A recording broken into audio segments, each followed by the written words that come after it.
HLB 증선위 조사에 관한 내용입니다. 지난해 2020년 11월 첫 증권선물위원회 이후 10개월 넘게 지연됐던 HLB에 대한 불공정 거래 조사가 15일 증권선물위원회 증선위가 HLB의 불공정 거래 혐의에 대해 금융당국에 제재한 검찰 고발보다 낮은 검찰 통보로 마무리한 것으로 알려졌습니다. 이례적으로 긴 논의 기간과 치열한 법적 공방이고 불공정 거래에 관한 검찰이 최종 기구라는 증선위 절차를 감안할 때 사실상 HLB가 무혐의를 받은 것과 같다는 전문가들의 의견이 나왔습니다. 당초 금감원은 해당 안건에 대해 검찰 고발로 상정했습니다. 불공정 거래 관련 제재 3단계로 가장 높은 수위가 검찰 고발이며 그 다음 검찰 통보입니다. 가장 낮은 무혐의가 있지만 증선위가 공식적으로 불공정 거래 안건에 무혐의를 내린 전례는 없다고 합니다. 증선위가 불공정 거래의 경우 무혐의의 처분을 직접 자신들이 내리지 않는 것은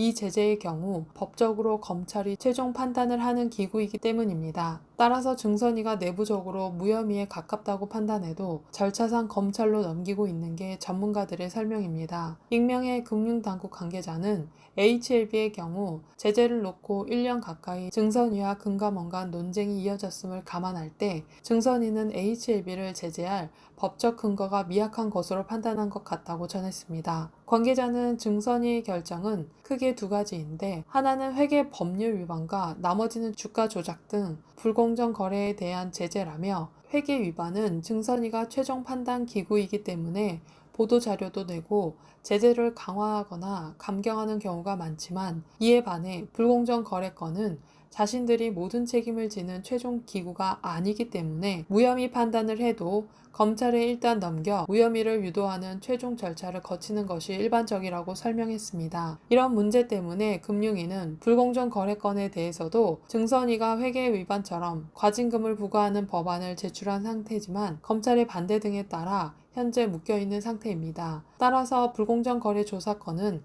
과징금 제재는 없으며 일단 제재 절차가 시작되면 혐의의 경중에 관계없이 검찰로 이첩되는 구조로 보면 된다고 합니다. 관련 업계에 따르면 HLB 불공정 거래 조사는 증권위에서 4차례 논의됐으며 지난 5월 31일 1차 대면 심의가 있었고 6월 16일에는 대면으로 2차 논의가 이뤄졌으며 지난달에는 서면 심의를 통해 3차 논의를 했으나 결론 내리지 못했고 결국 전날 검찰 고발을 하지 않는 쪽으로 가닥을 잡았다고 합니다. 이번 검찰 통보로 사법기관의 판단은 남아있지만 증시 관계자들은 1년이 넘는 금융당국의 조사로 인한 불확실성은 해소된 것으로 긍정적으로 평가하고 있습니다. HLB 관계자는 리보세라닙은 지금도 전 세계 각지의 효능을 입증하는 수백 편의 논문이 발표되고 있으며 지난주 유럽 암 학회에서만 약효의 탁월함을 입증하는 다수의 임상 결과 논문이 발표됐으며 처음에 조사 사실이 언론 보도되었을 때 회장이 유튜브를 통해 발표하듯이 최종적으로 사법당국의 심판에서 무혐의를 입증함으로써 임직원과 주주들의 명예를 지키기 위해 노력하겠다고 전달했습니다.